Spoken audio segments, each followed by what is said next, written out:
Bonjour et bienvenue dans cette nouvelle vidéo. Aujourd'hui, je suis avec Marion. Coucou Marion. Coucou Lydie. Et donc Marion, toi, tu es à peu près à la moitié de ton accompagnement en ce moment. Donc un accompagnement pour t'aider à lancer ton activité, à devenir entrepreneur. Et un grand, grand merci de prendre un peu de ton temps pour nous partager ton retour d'expérience, nous dire voilà ce que tu as vécu, ce qui s'est passé pour toi déjà à mi-parcours. Donc déjà pour les personnes qui nous regardent et qui ne te connaissent pas, est-ce que tu pourrais nous dire un petit peu qui tu es? Ouais. Donc je m'appelle Marion, ça je pense que tout le monde l'a compris. J'ai 31 ans et j'ai la chance d'habiter dans un endroit qui, pour beaucoup de monde, en fait, fait penser aux vacances parce que j'habite dans le sud des Landes, sur la côte irlandaise, juste au nord de Bayonne. D'où le petit accent. D'où le petit accent. Alors, Lot-et-Garonne, l'accent. Ah oula, Précis. pardon. Mais effectivement, bon voilà, je suis un peu la voisine qui est venue s'installer. Et effectivement, je suis en train de créer mon activité avec toi, avec ton aide. Ouais, c'est vrai. Et est-ce que tu peux nous dire en quelques mots, quel genre d'activité tu aimerais lancer ou pour qui qu'est-ce qui est clair déjà pour toi? Même Ouais. si je sais que c'est pas facile de pitcher, de pitcher son activité alors qu'elle n'est pas encore lancée. Voilà, c'est en cours, mais voilà, les mots-clés, ce serait quoi pour toi? Les mots-clés. En fait, moi, j'avais envie de lancer une activité pour, pour se reconnecter à ce qui est vivant en soi et autour de soi. Donc, en fait, par la nature, par l'imaginaire aussi, c'est des choses qui m'appellent beaucoup. Voilà, donc pour l'instant, c'est là-dessus que je suis, que j'ai appelé À l'ombre des chênes et lièges, parce qu'on en a plein ici et que mon activité est née ici. Yes, super. Et alors, est-ce que tu peux nous expliquer pourquoi tu as choisi cette cause-là sur laquelle tu travailles, que tu as envie de proposer en tout cas dans ton activité? Ouais. Mm.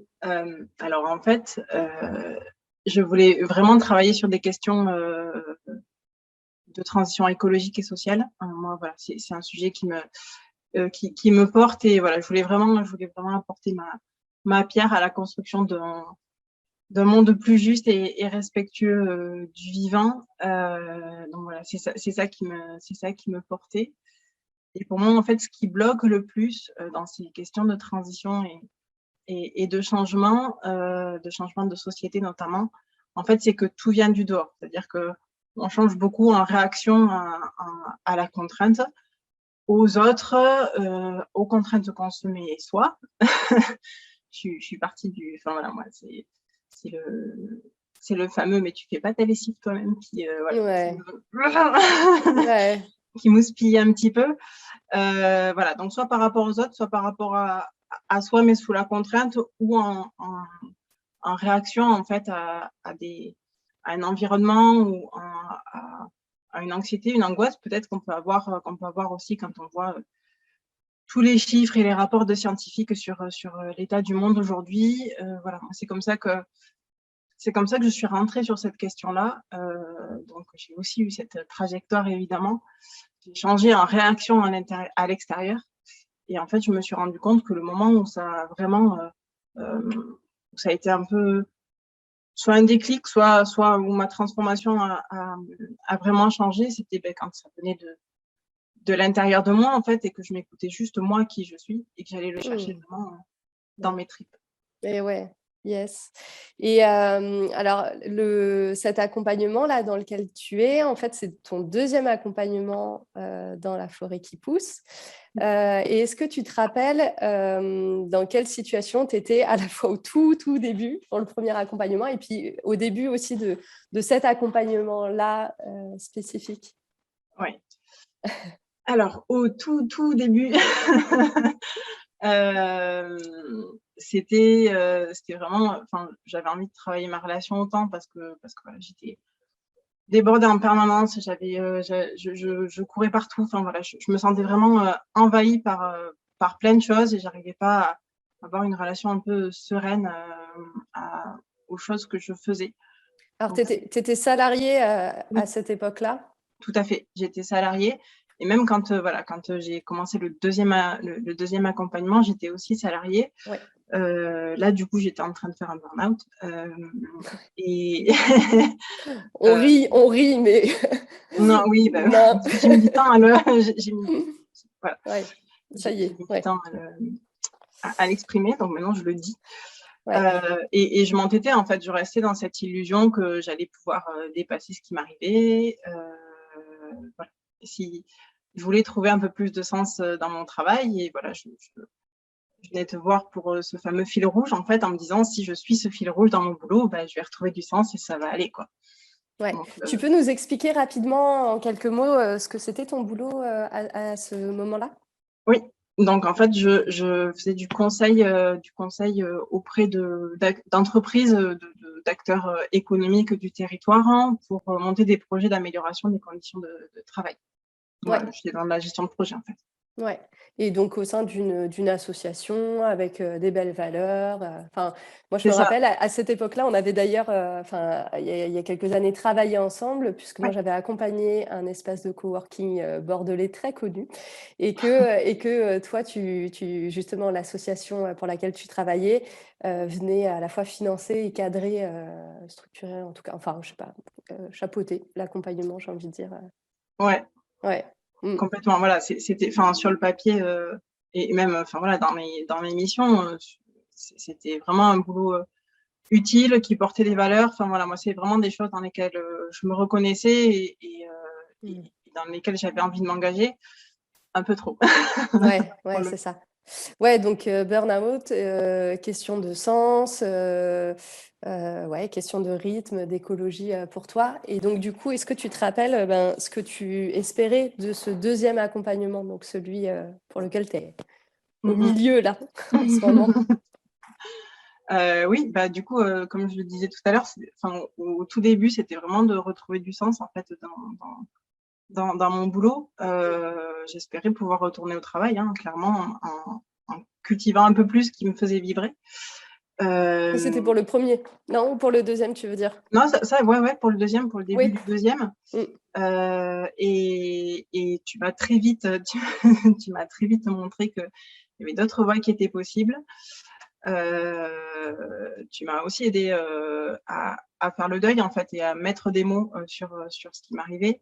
Mmh. Et très progressivement, en fait, sans rien m'imposer, justement en me guidant à ce que ça vienne, à écouter un peu ce qui faisait sens pour moi et ce qu'il y avait en moi, à me dire, enfin voilà, à me montrer que je pouvais aussi créer ma propre place, et voilà. Donc, à détricoter un fil rouge parmi toutes mes envies, parce que j'en avais plein.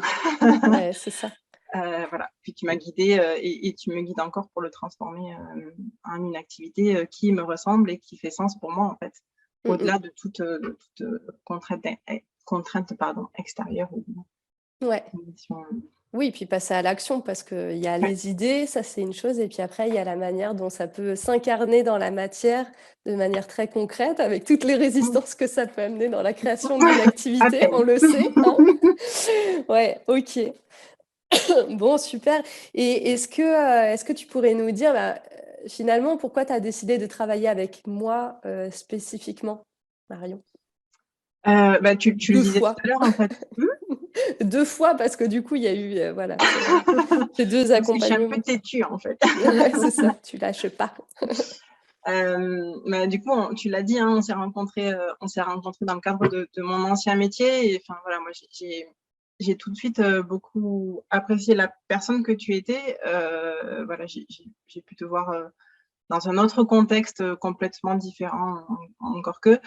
Euh, voilà, en fait, j'ai adoré ton approche bienveillante, super empathique et en même temps super vraie, quoi. Enfin, voilà, on se raconte pas d'histoire, et bah, on dit ce qui est, et on fait avec.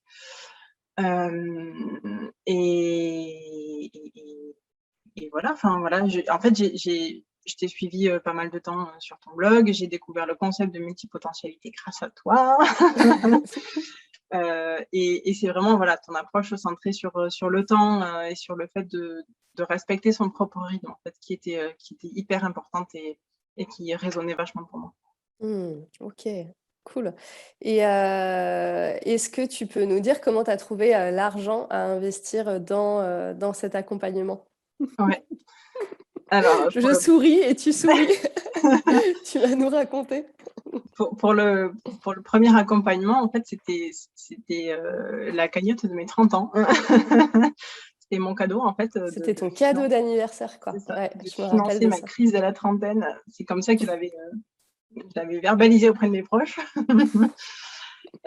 Et après, j'ai eu la chance, en fait, enfin, voilà, j'ai la chance d'avoir eu un employeur à qui il tenait beaucoup à cœur de m'accompagner aussi dans ma sortie et voilà, dans cette expérience professionnelle compliquée. Donc, du coup, c'est lui qui a pris en charge le deuxième accompagnement. Donc, et pour ça, vraiment, Julien, je suis très reconnaissant. Ouais. Ouais, et je pense que c'est important de le préciser parce que tu vois, enfin, je te l'avais dit Marion, mais je le partage aussi aux personnes qui nous regardent. C'est vraiment, ça reste très très rare. C'est-à-dire que la Ah, clairement. majorité, voilà, des personnes moi que j'accompagne, elles financent elles-mêmes leur accompagnement. Et c'est vrai que je pense que tu devais être la seule personne effectivement qui a à la fois osé demander. Parce qu'il y a ça. Et puis, qui a eu en face effectivement un employeur, suffisamment, soucieux de ton propre équilibre pour, voilà, et puis aussi qui a souhaité, sans doute te remercier aussi de tous ces de tes services, de cette manière. Donc voilà. OK, super. Et donc là, tu es à la moitié de l'accompagnement. C'est quoi les résultats, pour toi déjà à mi-chemin? Bah, du coup, on l'a dit en tout début, d'interview, c'est tout nouveau pour moi, mais ça y est. Je pose les premières pierres de mon projet entrepreneurial. Mmh. J'apprends à le présenter de façon un peu maladroite, ça s'est vu. Mais voilà, ça devient de plus en plus concret. Je commence à me sentir entrepreneur et ça, entrepreneureux.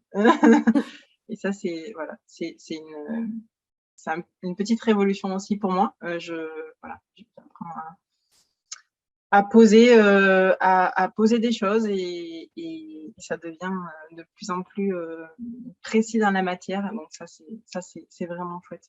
Ouais, ouais, parce que c'est vrai que c'est quand même un sacré changement de posture, en fait, de passer de salarié, même si tu es un salarié, qui a beaucoup de liberté et de marge de manœuvre, à entrepreneur avec cette grande liberté qui est là, ce champ des possibles qui s'ouvre, cette responsabilité économique aussi, qui vient avec. Du coup, c'est vrai que ça change beaucoup de choses. Donc, OK, super. Et pardon. Et ça a été quoi, le plus grand changement que toi, tu as vécu, pendant ce mi-parcours d'accompagnement, Euh, Clairement, je pense que c'est la conscience que rien ne change de façon pérenne si ça vient pas de soi, en fait, de son intérieur, de son propre, de soi, de son corps. Voilà, quand des trucs Mmh. qu'on sent à l'intérieur de soi. Pour ça aussi que j'en fais la ligne rouge de mon activité, mais c'est vraiment cette prise de conscience là, pardon, qui a été le plus révélateur. Ouais. Ouais, c'est ça. Oui, c'est que finalement, je le traduis avec mes mots et tu me dis comment ça résonne pour toi, mais ce que j'entends, c'est qu'avant, tu étais déjà dans le conseil, l'accompagnement, d'une certaine forme d'écologie, en tout cas de réflexion sociétale, auprès des structures que tu accompagnais et que finalement, c'est un peu comme s'il y avait une prise de conscience chez toi que, bah, ça se joue aussi et surtout à un niveau individuel et que s'il y a pas et qu'en fait, si on accompagne des super projets, mais en étant en burn-out, en étant, complètement, dérégulé en permanence, ben, ça marche pas. C'est quelque chose comme ça. Ouais, clairement. C'est pas juste, voilà, l'outil, la méthode, la démarche. Enfin, moi, j'étais beaucoup là-dessus dans mon Le ancien zéro métier. déchet aussi, ça c'est bien. Mais voilà, mais Et c'est important aussi, mais ça fait pas tout, quoi. c'est ça. Et puis si on n'a pas la sensation, le sentiment que c'est hyper important, enfin voilà, que ça vibre en soi et que parce que ça a une vraie résonance en fait avec nos valeurs, avec ce qui fait qu'on est qui on est, pardon. C'est compliqué en fait de l'ancrer. Ouais, ouais. Super. Et qu'est-ce que tu dirais là aux personnes qui nous regardent et qui hésitent, qui se demandent si finalement un accompagnement de la forêt qui pousse, c'est adapté pour elles? Bah, faut y aller, hein.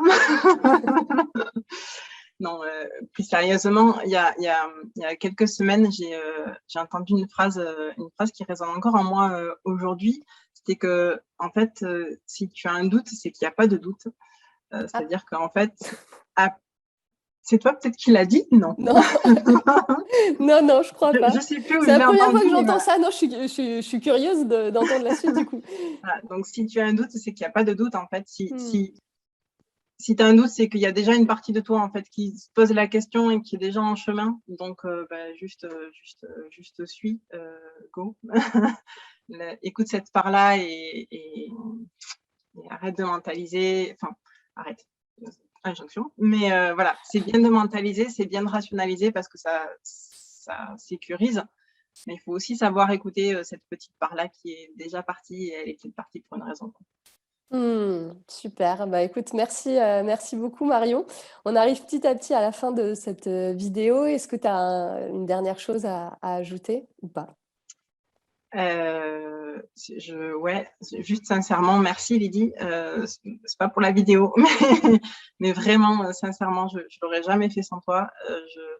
C'était pour moi un grand plongeon dans l'inconnu et de se sentir soutenu par toi, par le groupe, enfin voilà, par le collectif de la forêt qui pousse.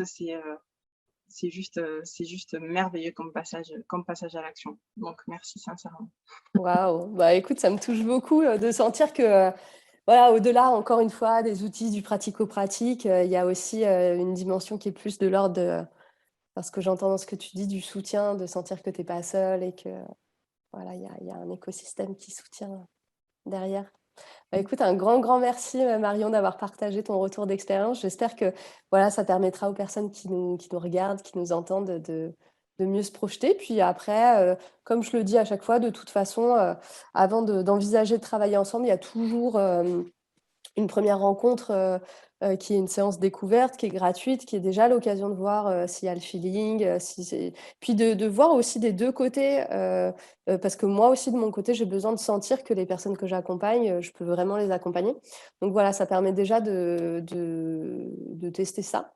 Et puis bah, pour le coup, il n'y a pas d'engagement, quoi. Ça reste une séance découverte gratuite. Donc si ça vous intéresse, suite voilà, au retour d'expérience de Marion, n'hésitez pas à faire votre demande de séance et puis à ce moment-là, on verra. Voilà. Encore un grand, grand merci Marion et puis, bah, j'ai hâte qu'on soit à la dernière, interview, témoignage quand tu nous partageras la fin de ton accompagnement. Ah oui, non, mais c'est sûr, ça mais justement et donc je tiens encore plus à te remercier d'avoir pris le temps là de venir partager cette expérience parce que voilà, c'est pas toujours, facile, agréable. Alors après, je t'ai pas contrainte, je t'ai pas obligée évidemment, Non, non, mais bien sûr, mais oui. parce que c'est un exercice aussi, c'est toujours intéressant de C'est voilà, ça. de se montrer en vidéo. Mais c'est vrai que, on peut en témoigner, c'est pas toujours simple de voilà, de parler de soi en vidéo. Donc encore un grand merci d'avoir, bah, voilà, d'avoir accepté de partager ton retour d'expérience. Avec plaisir. Bon et puis pour les personnes qui nous regardent, je vous dis, à très bientôt. Bonne journée. Au revoir.